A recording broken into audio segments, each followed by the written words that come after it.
Yeah, I wish he'd have told me he's going to be up so fast. I think I could have maybe, I saw, oh gosh, what's his name? The guy with the Red Sox is back.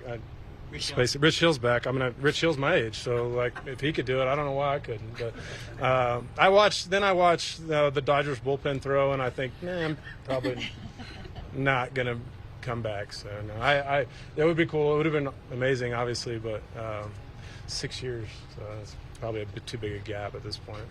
How would you compare, watching your son on the field and going through his first time as a major leaguer compared to your own experiences? I mean, what's it like watching as a parent as opposed to doing it yourself? I think it's obviously harder because they have absolutely no control about what happens. I think at least as a player, you're controlling the outcome to some extent. So it's hard. It's hard because I want him to do well, because I know how bad he wants to do well. So it's a little more taxing, makes my gut probably a little more nervous than when I played. But, it's fun to watch, too. I love watching baseball. So I love watching him play. I know how much he loves it. So that makes it easy. But, yeah, it's much different than playing yourself.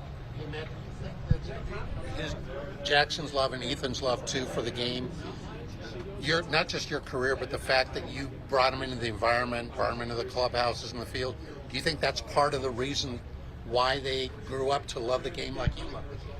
I can't imagine that it didn't. I don't know that's the only reason, but I assume that the fact that they were with me and on the fields and around great players and got a chance to see behind the curtain of a lot of things and got a chance to see this. And so I think that it made that dream, I think, more tangible or maybe more realistic. And I do know that they grew up loving to be here. And so obviously when you love to practice, you have a much better chance. And you love being around the game and you like to talk the game.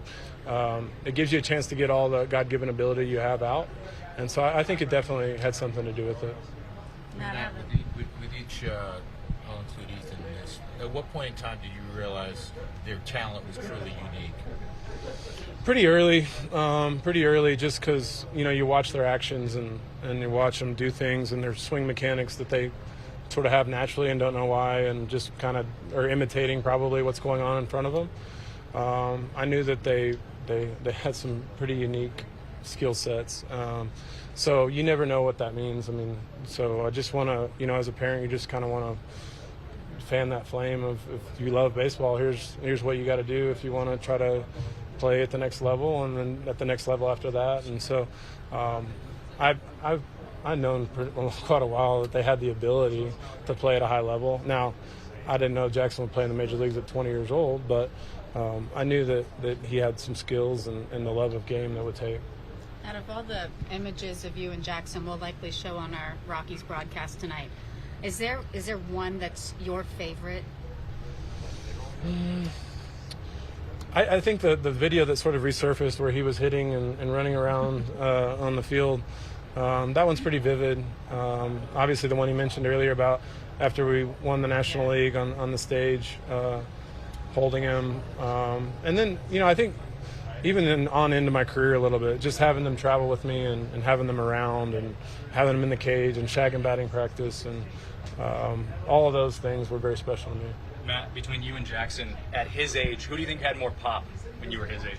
I had more raw power, but, I mean, he has a way better swing than I did at 20. So I would say I probably had more raw power than he did. I could probably hit it further than he can, but he's way more advanced than I was at 20. Hey, same question with Ethan, though. Now that's a different story. Ethan's hitting the ball in the 110, 112 range with a wood bat at 17 years old. So he might have me on raw power. I don't know. We'll see.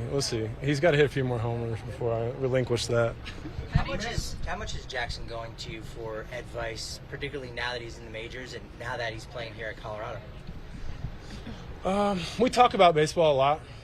We talk about what's going on. I try to let him initiate the conversation when it comes to like mechanical stuff or like approach stuff. I don't want to be over the top with trying to give him too much information. I know how hard the game is. I never want to forget how hard baseball is, and particularly nowadays.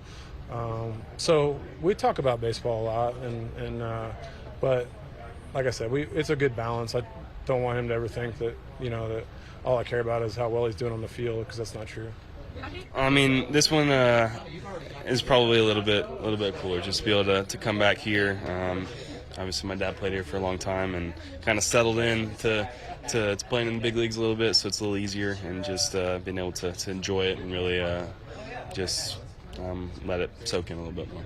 Whole family here again. What is your one memory that you took away, whether it's the most you learned about the sport, a fun event for you? What happened here for you at Coors Field? Yeah, I think this is just kind of where I started coming to the clubhouse and coming to the field and being around big league guys, and being able to share that with my dad and my brother, and but I mean, watching really good baseball and postseason baseball, and the World Series whenever they were there. I think those are kind of my biggest takeaways.